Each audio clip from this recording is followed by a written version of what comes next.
नमस्कार, मी विकास मेघणे. विकास नामा या डिजिटल प्लॅटफॉर्ममध्ये आपल्या सर्वांचं स्वागत आहे. आज आपण चर्चा करतोय पश्चिम महाराष्ट्रामधल्या सांगली लोकसभा मतदारसंघासंदर्भात. या लोकसभा मतदारसंघातून सांगलीतून अपक्ष उमेदवार असलेले विशाल पाटील अखेर काँग्रेसला सोडण्याचा विचार जो आहे सध्या सुरू झाल्याचे दिसून येत आहे. ते भाजपामध्ये जाण्याची तयारी त्यांचे समर्थक आणि ते करताना दिसून येत आहेत. ते एका भाषणामध्ये बोलताना मी काँग्रेस सोबत असेनच असं काही नाही, हे महत्वाचं विधान त्यांनी केलेलं आहे. त्यामुळे चर्चा त्यांच्या भाजपच्या राजकारणासंदर्भामध्ये होताना दिसून येत. यासाठी देवेंद्र फडणवीस सुद्धा अपक्ष असलेले विशाल पाटील यांना घेण्याची तयारी सध्या सुरू केलेली आहे. कारण भाजपाला सुद्धा केंद्रामध्ये खासदारांची संख्या आवश्यक आहे. कारण चंद्रबाबू नायडू असतील किंवा नितीश कुमार असतील, हे भविष्यामध्ये कधी ना कधी धोका देऊ शकतात.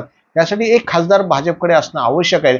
याच दृष्टीने भाजपच्या नेतृत्वाने आता विशाल पाटील यांना संपर्क साधण्याचा प्रयत्न केला आहे. त्यामुळे एक अपक्ष उमेदवार असलेले विशाल पाटील यांना भाजपात घेऊन त्यांचं राजकीय पुनर्वसन पश्चिम महाराष्ट्रामध्ये करायचं की काय, असा प्रश्न या निमित्ताने उपस्थित होत आहे. त्यामुळे विशाल पाटील अभ्यासू आहेत, आक्रमक आहेत आणि ते बोलण्याची लय जी भाषणामध्ये अपेक्षित आहे, ग्रामीण भाषणामध्ये ते आपले विधानं करतात, ते खूप गाजत आहेत. त्यामुळे विशाल पाटील हे सुद्धा भविष्यामध्ये काँग्रेसचा पंजा सोडून अपक्ष ते निवडून आलेले आहेत. त्या जरी काँग्रेसच्या याच्यामध्ये असले तरी ते आता भाजपामध्ये जाण्याचा विचार जो आहे त्यांच्या आणि त्यांच्या समर्थकांना होताना दिसून येते. त्यामुळे भाजपमध्ये ते म्हटलं की मी मंत्री सुद्धा होऊ शकतो. आता मंत्री मग काय काँग्रेसमधून होणार आहेत का?